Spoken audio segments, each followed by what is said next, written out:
"25 years of bold and fearless journalism." Hello, good afternoon, and welcome to the Midday News.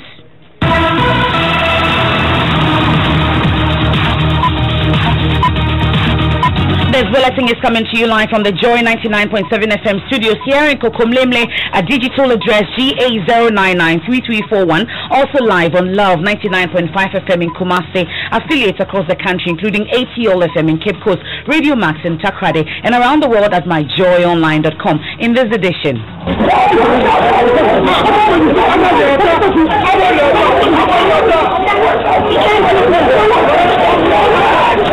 hear the anger and confusion from some foreign retailers as Trade Ministry Task Force shut down over 50 shops without licenses at Sojaba area here in Accra. Because I know who does not pay, who doesn't pay.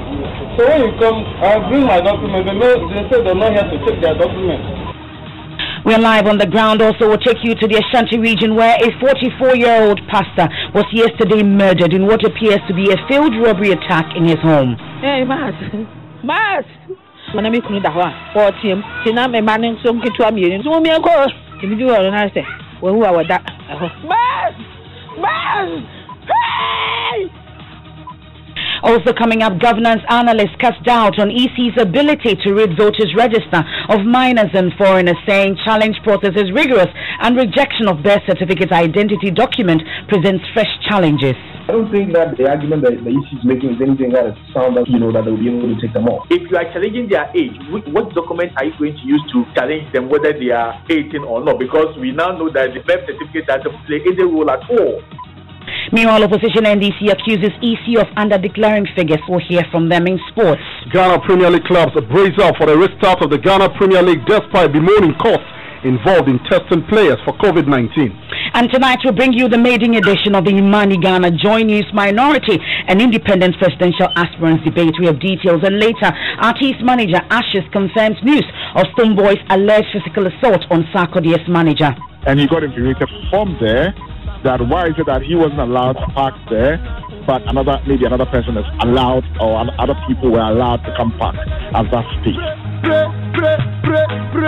That and more here on the Midday News with me, Emefa Apau. Please stay for details.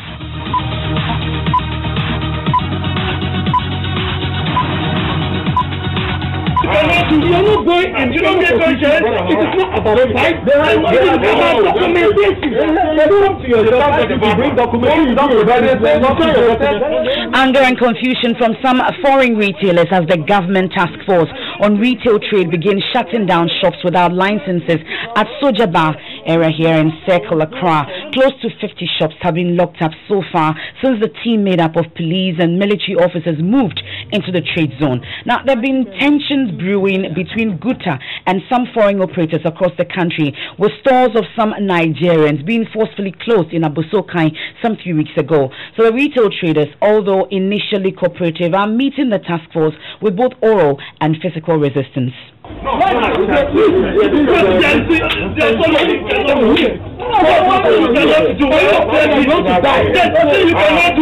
going and you don't get conscience. It is not about fight. There are documentation. Bring documentation. I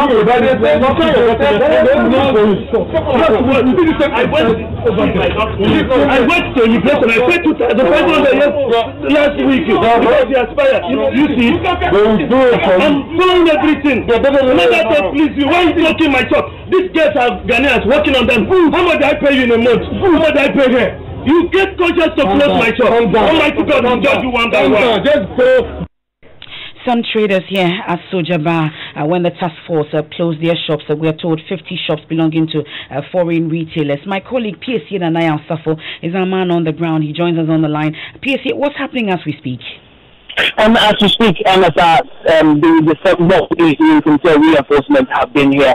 The shutting down shops is continuing, and many of the retailers, especially Nigerians, are standing aloof as they watch happening. So many of them are still threatening to cross or to return. And some of them, most of them are chanting that they are prepared to die their businesses have been put on the line. They tell me that most of them were sacked out of this very place 8 months ago by members of the Buta. They said they've been paying legitimately to the GRA and other bodies, that they are surprised that they have showed up. In fact, they tell me when the authorities were coming on grounds today because they have the rightful claims, but they were surprised when beyond the election they were asked to lock their very shops, for which they resisted, and there was a lot of chaos at this place, and with sometimes it being physical between military personnel, security, the police, and some shop owners here. Well, you got to interact with your counterparts, the Ghanaian traders, on this matter. What exactly is their position? Well, for the Ghanaians, mostly, and interesting enough, some of the ones I spoke to, and most of them that I spoke to, are employed by the Nigerians. They remained quite silent. They are very shocked, and some of them took to insulting the police and security personnel also on behalf and in solidarity with their masters, if I may, or their heads that they are working with. The way forward is that the stop will be locked whenever. If it is because we thought that they were going to be cooperative, as they were cooperating with us at the same time yesterday, for which reason we thought that we couldn't come with a number of people, we thought that people were going to be disciplined and law abiding. Now that we have seen that they are ready to come back, I assure them that we come here with full complement of security. But you said that they have a place designated for them to do their business. There is not and they said there's no designated place. Am I the one to designate a place for them? To do business? I am not supposed to designate a place for them. The place the ministry has a place designated for them. I do not have to take a place for them. But what I need to do is ensure that they do not trade in our market, that they do not engage in retail trading. Some Ghanaian traders there interacting with my colleague PSC and Anaya Asaf. We have our eyes on that situation and bring you more in our subsequent bulletin. Now, the police SWAT team has arrested 5 persons believed to be land guards at Pantang in the East District of the Greater Accra region. Now, Joy News understands the SWAT team received some hint of the illegal operations conducted by the land guards on lands belonging to residents. In May this year, the SWAT team arrested 16 land guards at the same area for terrorizing and attacking landowners. Nancy Emefa Dradosi was with the team today and reports on how 2 of the arrests were made. There's been a series of demonstrations by residents here and also officials and workers of the Pantang Hospital over what they say are threats on their lives. And today we are headed to where exactly these people are on standby, and hopefully some arrests will be made. So you see some men running for their lives after the police suspect that they are land guards. We have seen 2 men running. This is an operation with more than 4 policemen I have counted so far. 3 have been able to grab the 2 whilst 2 are walking towards them. These are built men. These men are being dragged into these vehicles. These are suspected to be land guards. And that's Nancy Emefa Dradosi. She joins me in the studio. She was with the SWAT team, and that was her report on how they arrested 2 persons. And she joins us in the studio. Did you hear gunshots today? Action lady. Well, they were only running with guns, and I was a bit scared, but yeah, it was a good one. Okay, so were there many more arrests? So initially they had picked up 2 people. There were 3 others who were working on the lands, but the police say that no matter what, they're going to pick them up. The men kept saying that they are not land guards. They were asked to come and work on their lands as laborers, but the police says no, you are working illegally on the land, and so they were all picked up. So in all, close to 5 people were picked up, but the police says that they'll be going back to check on the land. Do we know what they will do with these 5 arrests? So I know that normally they process them for court, because I understand that the land belongs to a certain company, and so they went in to report the case to the police. And so what's going to happen is that they're going to go to court, and then they're going to find out who exactly instructed these men to be on those lands. Okay, so would there be police presence in the area after this particular operation? Well, I know that this Pantang land has actually been in a lot of news. The workers, the staff have all been demonstrating all the time, and so the police will be going in time to time to check on these illegal activities. Well, and I'm sure you'll definitely be with us watching again. And that's the MF Nancy Jiradosi there. Now, a 44-year-old pastor with the Jehovah Nisi Church at Idriso has been murdered in cold blood. The incident, which occurred Wednesday dawn at his residence in Santasia New Site, has caused fear and panic among tenants and residents in the neighborhood. Maxwell Atakra was shot dead in front of his door after his dawn prayers. A resident told Love FM's Prince Apia the robbers who wore face masks were teenagers whose attempt to rob tenants of their belongings failed. Prince Apia has the rest of the story. Hey! We are here to speak to the landlord to understand what really took place. They decided to open the room and they couldn't open it. They tried several times but they couldn't open it and they moved forward to other room. When these two armed robbers were about leaving, when they saw 44-year-old Maxwell Atakwa, the pastor, so they came downstairs and pushed this door open. She was behind. After successfully opening this door, then they gunned him down. Maxwell Atakwa's wife, Felicia Atakwa, couldn't hold back her tears when we got to the family house. They have 3 beautiful girls, 10-year-old, 2-year-old, and a 2-week, 3 days baby girl.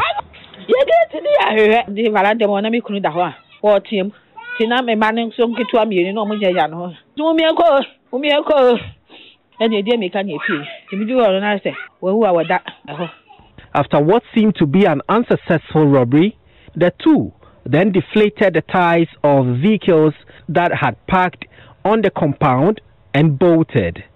Prince Apia reporting. Let's go over to Prince Apia now for the latest on this sad incident. Prince, tell us the general mood in the area now. Yeah, MFA, is that of sorrow, is that of sadness, right from yesterday through to this morning till now? All the media stations have been talking about it. The area, everybody seems to be talking about it, and they are all sad and they are very careful now. And what they are expecting currently is for security to be beefed up, and that is what is happening now. So, on security being beefed up, have we heard from them just yet on this issue? Yeah, now we hear the police are currently in a meeting, a closed door meeting. We don't know the details of that, but yesterday we also heard that the police did a swoop targeting criminals in the capital, and some of the people who have been arrested are being profiled in relation to this particular case. That's my colleague Prince Apia on that rather sad incident. Back here in Accra, some members of Parliament's Poverty Reduction Strategy Committee are backing calls for the dismissal of CEO of Zongo Development Fund. Now, this comes after the Citizens Movement Against Corruption warned CEO of the Zongo Development Fund, Arafat Suleimana Abdullahi, relieved of his post after admitting to a breach of the procurement law. So, a Corruption Watch investigation uncovered the CEO engaged in alleged procurement mock practices in the purchase of goods, services, and works worth 5 million Ghana cedis. The management of the Zongo Development Fund also allegedly superintended over procurement breaches, including the inflation of contract figures and breaching of entity heads threshold. Speaking on PM Express, co-founder of the Citizens Movement Against Corruption, Edem Senanu, said the Zongo Development Fund CEO must not only be fired but also be made to face the full rigors of the law. When the need came for us to procure sanitizers, and because the Zongo people needed it, and the purpose of our establishment is to address the needs of. And at that time, it was so crucial, a time that if you give somebody a sanitizer, you save the soul. In fact, I overlooked my capacity for goods procurement. It's 100,000. I said no. The Zongo people need more than 100,000. PPA was closed. It was just money. And looking at what my people needed, my client group needed, I was prepared to go over the schedule, threshold, which was 100,000. And I went for that to do. I doubled that. Then later I'll go to PPA and say, Master, I beg. Here I knew I was wrong, but this is the reason. That's the CEO of the Zongo Development Fund, Arafat Suleimana Abdullahi admitting to breaching the procurement law. We can now hear from Edem Senanu. He's a co-founder of Citizens Movement Against Corruption, and he wants the CEO of the fund fired. The government ought to be stepping in to act. If the presidency is up to its game, you should remove this guy immediately, indicate that the investigative bodies should quickly complete their investigations, submit reports for which the necessary sanctions. If it's clear, fine. If it's not, the law should follow its course, and that should be done quickly. That's Edem Senanu, co-founder of the Citizens Ghana Movement. This is your election headquarters.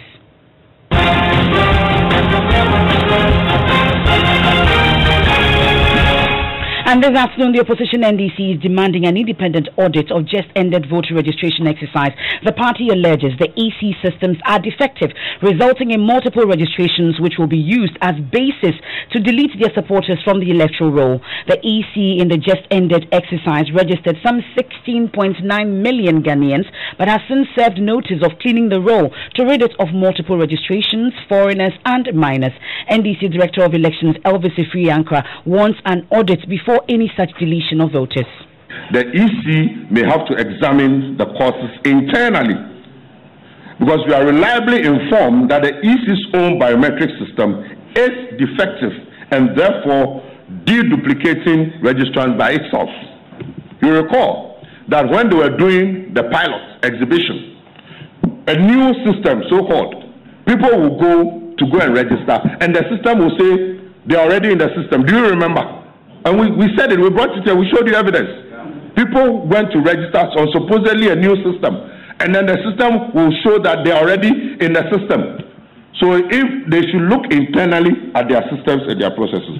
And that is why we are calling for an independent audit of the entire register in relation to multiple registration. Details of all those who have engaged in multiple registration, including their photographs, ID numbers, centers where they engage in multiple registration, etc., should be made available to the political parties, to this independent entity for verification. We are highly suspicious of this move because we are aware that the management of the EC has transferred almost all the experienced ICT experts at the headquarters to various regions for very strange reasons. And then they are currently moving the non-IT staff and replacing them with questionable political proclivities. Now you can go and check. That's the NDC's Director of Elections, Elvis Ifriankra. My colleague Mano Kranting joins us from the news conference. Mano, what's the basis for the NDC's claim? Well, Elvis Ifriankra makes a point that at the pilot stage of the exercise, their monitoring team, talking about the NDC's monitoring team, found out that some people had gone to register and they were told that their names were already in the register. So that is a defect in the system of the EC's, systems, and there's requesting to correct that. It's suspecting that that correction is what the EC is going to use to take out the names of some registered people in the stronghold of the NDC. In fact, the process is ongoing now as I speak to move almost all the experienced people at the headquarters away from the headquarters. In effect, Jim Mensah and Akufo-Addo have compromised the electoral process. We hope that the so-called deduplication exercise will not be an excuse to delete the names of persons who belong to certain ethnic groups. We are watching with eagle eyes.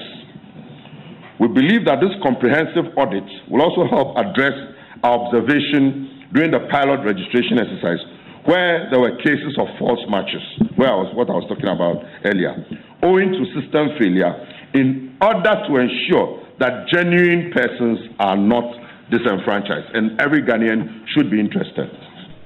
Now the NDC's Director of Elections, Elvis Ifriankra. Now, some governance analysts have predicted the Electoral Commission will have a difficulty in eliminating persons it believes to be foreigners and minors on the voters' register. The Commission embarked on the mass registration exercise with the hope of collating a credible roll of Ghanaians, including those who turned 18 years of age. EC Chairperson Jean Mensah revealed yesterday that foreigners and minors are on the register. It is evident that most of the challenge cases were from border regions, with the exception of Ahafo, and it gives reason to assume that the challenge cases relate to citizenship issues emanating from the infiltration of foreigners. The Commission is mindful of the infiltration of foreigners at a number of our registration centers. Additionally, we are aware that a number of minors have found their way into the register. We are confident that the challenge processes initiated at all districts throughout the country will unearth these illegal persons and rid the register of those who do not qualify to be thereon.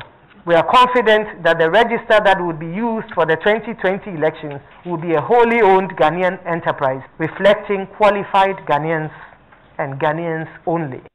Now, Director of Electoral Services at the EC, Dr. Srebo Kweku, says some suspected persons will be required to prove their citizenship when the register is exhibited publicly later in the year.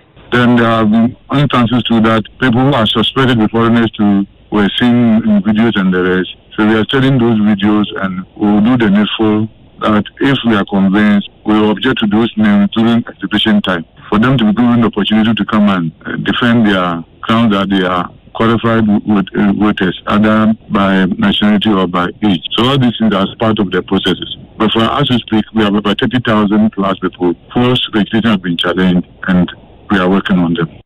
Dr. Srebo Kweku is Director of Electoral Services at the Electoral Commission. Joseph Akable is with our political desk. He joins me in studio with more on this challenge process. Let's run through it, Joseph. It is handled by the District Registration Review Committee, which consists of one rep, each of the political parties active in a district, district officer of the EC, police commander in the district, district director of education, and a rep from the traditional authorities. This committee is required to examine the grounds of a challenge within 7 days and determine whether the person is qualified to vote or not. They are to take evidence from parties involved and examine relevant documents. They operate with the powers of a district court. Patrick Stevenson, who is a researcher at Imani Africa, says the nature of this process may well mean that no one will be deleted eventually. People typically are on this register today, have guarantors who have signed, and guaranteed the funds for them that they don't know, right? That's the implication of that narrative. How is the commissioner going to find those people and bring them to book if somebody doesn't challenge? And the argument is that when that challenge comes, they can rid them off. They can't. Unless they have gone through an exhaustive process, then they will determine who's legitimate or who's not. So it's possible that all 37,000 people will be squeaky clean. It's possible they will all not be clean. It's possible a part of it. So I don't think that the argument that the EC is making is anything that is sound that we should take, that they'll be able to take them off. That's Patrick Stevenson with Imani Africa. And this is your election headquarters. 6 independent presidential candidates will later today lock horns. They will speak on policy and the challenges facing Ghanaian voters in the Imani Africa Joy News Independent Candidates Debate. This Thursday, the 13th of August, the Imani Center for Policy and Education and your election headquarters bring you the Minority Political Parties and Independent Candidates Election Debate live from the University of Professional Studies Accra, UPSA, from 8 p.m. 6 independent candidates will lock horns in a rigorous interrogation of their ideas. Marek Kofigan, Kofi Korante, S. Ofori Ampopo, Carl Ebomorgan, Onipayade, Osumte, and Dr. Tom Asita will have their policy alternatives scrutinized. Moderated by head of the Joy News Political Desk, Evans Minster, and Joy News anchor, Emefa Apau, the Minority Political Parties and Independent Candidates Election Debate, live from 8 p.m. on Thursday, 13th August, from the UPSA, only on Joy 99.7 FM, Love 99.5 FM, on the Joy News channel, our affiliates across the country, online, and across our social media platforms. Now, ahead of the debate, we've been testing the polls for some of these candidates on the polls on the Joy News channel.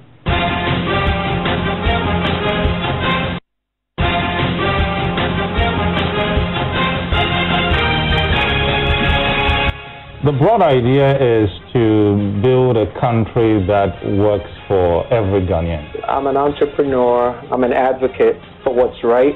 I have an engineering background, so the way I process problems is different. I've had some strengths with NDC, both NDC and BP, but I found that I don't belong to any of them. I have a strong feel that government must look for money, and I believe locally set up about 10 industries. Now, the head of Joy News Political Desk, Evans Mensah, joins us with more. Evans, what should we expect tonight? We should expect a thorough scrutiny of their policy alternatives. You should expect some pretty interesting exchanges on some of the key issues of today: the free SHS, the health sector, the coronavirus, the WAEC, the economy, corruption. I'm really looking forward to this. Just tune in and see what other ideas are there, hopefully, to help develop this country. And that's the head of our Joy News political desk, Evans Mensah. It's happening tonight at the UPSA at 8 p.m. It will be on the Joy News channel, on TV, on radio, online, and all our social media platforms. You don't want to miss it. And this is your election headquarters here on the Midday News. You're on Joy 99.7 FM. Our top stories, we looked at the anger and confusion from some foreign retailers as Trade Ministry Task Force shut down over 50 shops without licenses at Sojaba area here in Accra. When we return from the break, we have sports, and later, artist manager Ashes confirms news of Stone Boy's alleged physical assault on Sarkodie's manager. And he got infuriated from there. That why is it that he wasn't allowed to park there, but maybe another person is allowed, or other people were allowed to come park at that space. The European domestic football action is heading for a big finish as the 2020 UEFA Champions League takes center stage. It's all on the line as Man City, PSG, Barcelona, Juventus, Bayern Munich, and Real Madrid face off in an action-packed mini-tournament. Catch it live on SuperSport from the 7th of August. Get DSTV and find out who will be crowned champions of Europe. Oh my goodness, you cannot write the script for this. This is unbelievable stuff. Thanks for staying with us here on the Midday News. Time for sports. Hans Mensah looking dapper. Thank you very much. Sports. Right.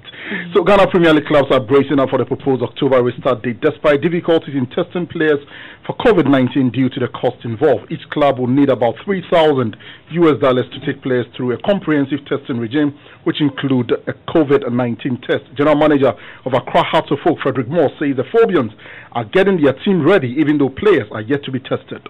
There's a provisional date. The government has not come out to remove sporting activities and all of those things. So it is only a provisional date that they've set. We have been planning, even without the provisional date, in getting our players into a situation where any time that the game is restarted, we can restart.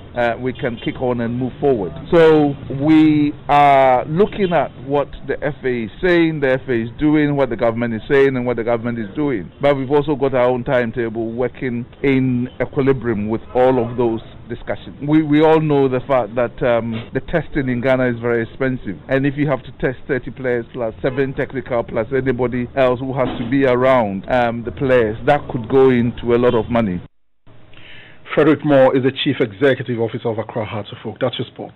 Thank you very much, Hans. Now, Municipal Health Director of the Gassaf Municipality says all attempts to get Fana, an island community where people travel long hours in canoe to access healthcare, has yielded no effort. Inhabitants, including babies and pregnant women of an island community of Fana in the Gassaf Municipality, continue to be at risk as a result of the situation. Joy News' Henry Kwesibedu has returned to the community. Has more in the following report read to you. 35-year-old Kwame recounting how her wife in 2018 delivered their first child in a canoe en route a chief's compound miles away from the island community. I went fishing when my wife was in labor. She delivered on my way to the hospital in a canoe. The hospital is very far from where we live. His wife is lucky to have survived. Rosemary Dassi is also a resident here. Her water broke in the dead of the night last year. With no canoes operating in the night and no traditional birth attendants, she had to wait for 4 hours to get a canoe, enduring severe pains and putting her life and the baby on the edge. It started around 1 a.m. I felt funny, and my husband called his mother and grandmother. They confirmed my time was due. The canoe came around 5 a.m. Rosemary delivered, but she does not want to relive the same experience. It was a horrifying experience. Health personnel visit the community occasionally to provide life-saving health services like immunizing their babies. Half a dozen newly born babies have died in the past 6 years because they could not get to a healthcare facility early enough. Now, the Municipal Health Director, Dr. Abena Oko, meanwhile, says all efforts to get the island community a CHIPS compound has yielded no results. There's been several communications going back between Assembly and the Health Directorate, as well as with the national level. We've written for support. We've also written for support like books to even make it easier for health staff to even go there more often. We are still in communications with Assembly so that a compound in the near future can be built. And these communications are still ongoing. That's the South Municipal Health Director, Dr. Abena Oko. Now, if you've been on social media, I'm sure you've seen or heard stories about alleged physical assault on Sarkodie's manager by Stonebwoy. While many have expressed disappointment at the act, there are those who say it is simply impossible. But guess what? Manager of gospel musician Yao Sapong, Nana Poku Ashes, has confirmed this news. He told Saminiwa on the entertainment segment of the Drive Time on Joy that the incident did really happen. Why? He says the fight was over VIP parking access at the venue slated for Sarkodie's Black Love virtual concert. Listen. When I look into your eyes, so when we got there was a particular space that the organizers had allocated for everybody. That's like the main Independence Square arc. That's where all artists were supposed to park. So we went to park there, and then Angel, who is Sarkodie's manager, then called us that we should come to where the activity itself was happening, because he thought that my artists were a bit older and couldn't walk. So we should come to that arena. So we got there, and then the security persons were like, they wouldn't allow us in because that particular zone is a restricted area for protocol alone. We said everything. Angel himself was there trying to do his best, but it did not allow us. So we let our cars back to the arc, and then we walked to the premises where the event was happening. So I was thinking that's like protocol for everybody. So after my show, I then went backstage, and I saw a couple of cars parked at the same place that they said they were not going to allow anybody to park. I was quite amused. But then I saw, I think, Aquaboy's car, I think Shatawale, and a few people had gathered around that place. So I'm thinking that infuriated Stone. I think message got to him, and he got infuriated from there. That why is it that he wasn't allowed to park there, but maybe another person is allowed, or other people were allowed to come park at that space. You heard Nana Poku Ashes. If I were you, I'll wait to hear from Stonebwoy, and then we'll make a decision on that. But these are more reasons why you need to listen to Dr. Mensah Otabil, part 3 of Approve the Things That Are Excellent. I'll be right back with more on that. There's more news, of course, when you log on to myjoyonline.com. I am MFA Paul. Please stick for Living Word.